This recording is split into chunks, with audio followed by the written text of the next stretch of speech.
Dari sisi popularitas lebih enak bersama pelatih lama.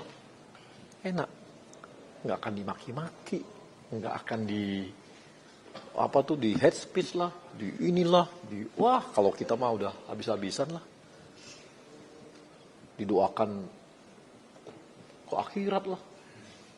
Aneh-aneh. Jadi kalau mau main aman, ya pertahankan. Tapi ada hal besar yang harus diambil. Dan itu untuk merah putih. Itu satu. Yang kedua, ya begini-begini kita kan tahu ya bahwa kami nggak pernah, atau bukan nggak pernah sih, mudah-mudahan selama periode Pak Erik ini, semua langkah-langkah belum ada yang negatif. Mau di Liga, perbaikannya, usia muda, U17 kita masuk, AFC, U19 kita masuk AFC ke U20, U23 kita, senior, perempuan kita, artinya kan semua berproses nih. Ya, langkah-langkahnya bagus. Jadi kali ini tolong dipercaya aja, langkah kami ini bukan langkah, memang berat, tapi yang tadi itu, kalau mau popularitas gampang, kalau mau cari aman gampang, tapi ada hal besar yang harus kami kerjakan. Dan gak ada untungnya, apa untungnya coba? Untungnya cuma satu, untuk merah putih. Gak ada yang lain gitu. Dan itu, kemudian, nah ini kita kebetulan ketum kita ini kan, dia ini mengelola klub Eropa. Pernah bahkan mengelola klub Eropa besar yang di Serie A. Pemain-pemain diaspora kita itu cara berpikirnya kan cara berpikir Eropa. Melihat tim pun secara Eropa. Ya. Jadi agak beda memang dengan cara kita lah ya, yang selalu berpikir head coach gitu. Beda ini. Coba lihat. Kenapa di Eropa itu disebut misalnya pelatih itu manajer? Kenapa bisa disebut, ada ternyata pelatih technicalnya? Itu di Eropa terjadi. Jadi harus ada leadership di sana. Maka dicarilah pelatih yang punya leadership, yang pemain diaspora kita itu sangat hormat. Sangat hormat. Sehingga apa yang akan dia sebutkan itu akan diikuti oleh pemain-pemain diaspora kita. Dan pemain diaspora kita makin lama levelnya makin tinggi. Mereka itu butuh pelatih yang mereka dengarkan. Ya itu konsekuensi kita pengambil pemain diaspora. Yang makin lama level makin tinggi. Bukan lagi yang standar, makin lama makin tinggi nih. Jadi butuh yang namanya pemimpin, pelatih. Nah, didampingi oleh asisten pelatih yang kuat secara teknikal. Ini pun sudah dicari oleh Pak Erik. Soal nanti, ada kelemahannya. Nggak ada pelatih di dunia ini. Nggak ada pelatih di dunia ini yang nggak punya kelemahan. Ada aja kelemahannya, tapi dicari yang mumpuni. Pelatih tekniknya mumpuni. Ada dua itu. Jadi kombinasi inilah. Jadi Pak Erik ini membentuk yang namanya tim kepelatihan. Yang punya leadership, tapi ada juga yang punya kemampuan teknik. Nah, ini yang gaya Eropa ya begini. Akan beda kalau kita lihat cara di Indonesia. Yang selama ini dianggap head coach-nya itu ya udah seperti itu aja. Ini enggak, ini lengkap. Ini akan ada lengkap. Mudah-mudahan nanti coba dengar aja. Siapa nanti yang khusus asisten pelatihnya ini teknis. Yang pasti ya level tinggi lah di Belanda juga. Bagus lah. Maksudnya bagus lah dari Belanda juga diambil. Yang punya prestasi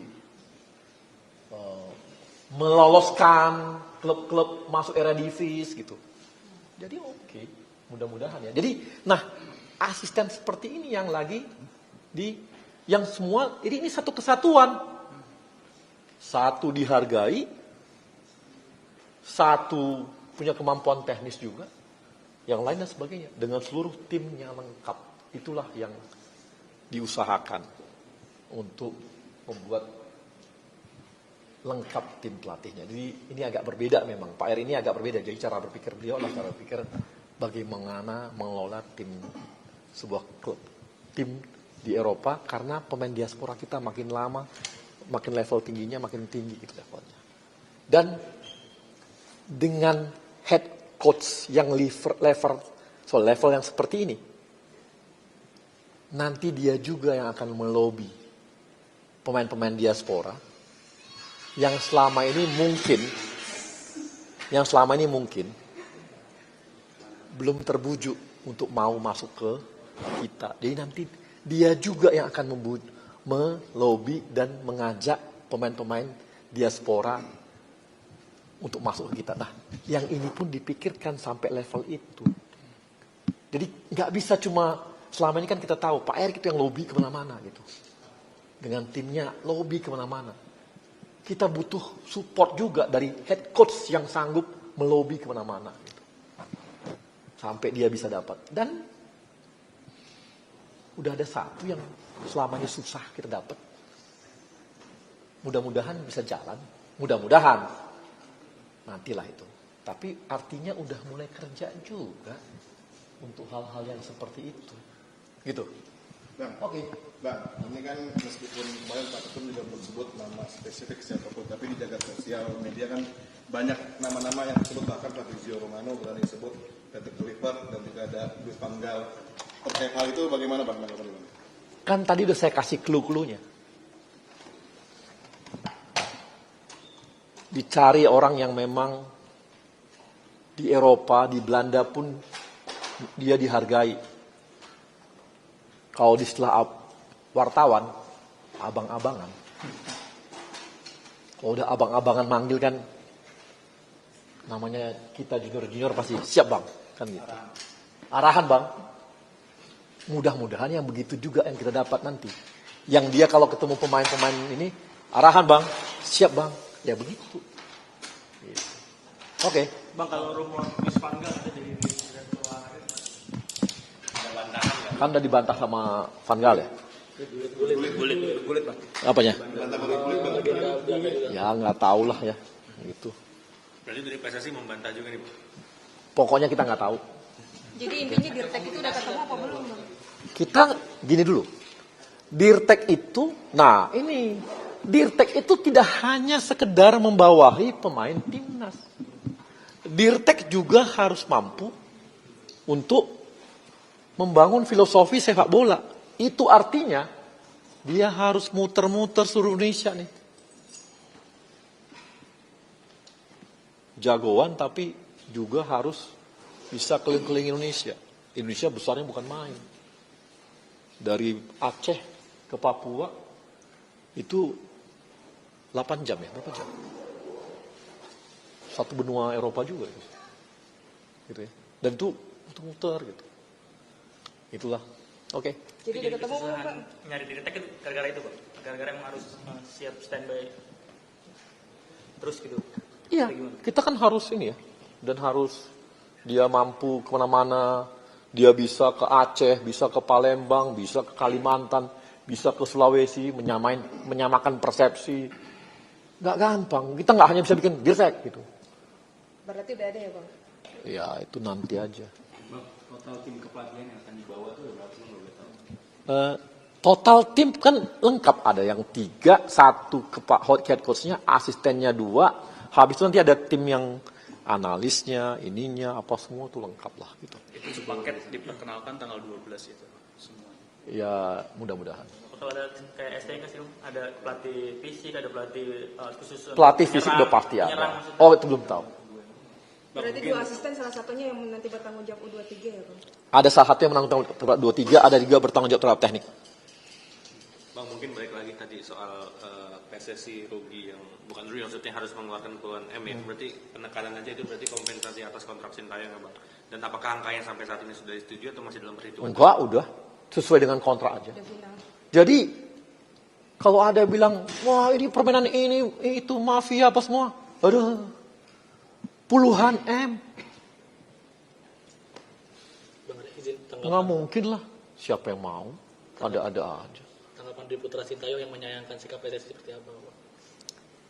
Saya rasa sebagai anak harus kita hargai, wajar begitu. Tapi mungkin bisa juga tanya sama bapaknya, bagaimana sikap kami selama 2 tahun ini. Ya kan?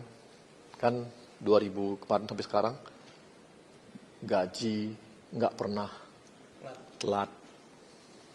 Ya, tim pelatih, apa yang diminta oleh Sintayong kita berikan.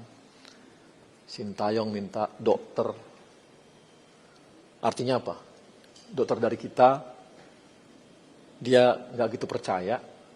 Artinya tim kesehatan, dia minta sana, itu pun kita kasih. Dia minta pelatih untuk striker, itu pun dikasih. Beliau minta untuk, ya banyak hal kita kasih. Saya rasa pelatih Sintayong juga tahu kok apa yang kami lakukan. Dan kompensasi yang kita berikan juga sesuai dengan kontrak. Coach ST sudah resmi pamitan Bang dengan PSSI. Kan kemarin udah ketemu Pak gitu ya. Arji ya. Bang, terkait rumor yang beredar mengenai calon kandidat itu terafiliasi sama judi gimana?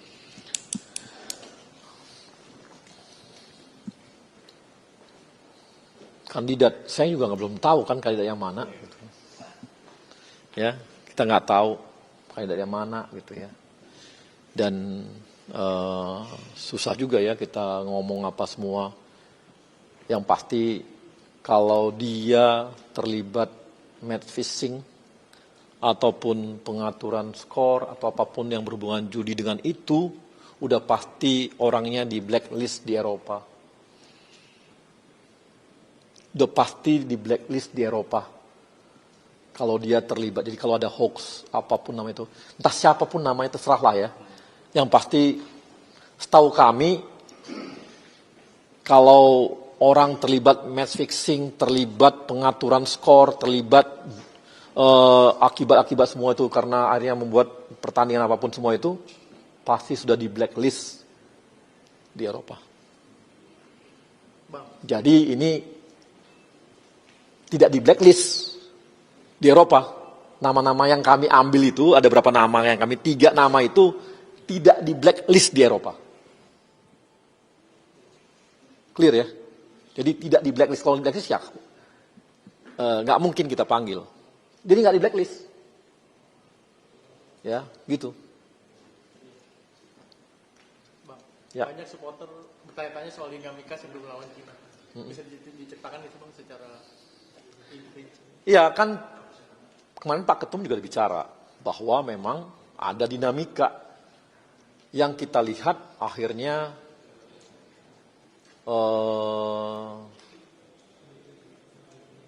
memang keharmonisan itu yang berat.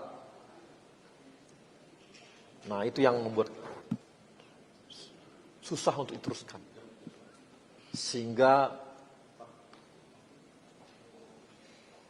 apalagi ke depan kita akan nambah pemain terus. Jadi makin berat. Dan itu yang membuat kita mengambil resiko tadi. Resiko disalahkan kalau nggak lolos. Resiko finansial. Resiko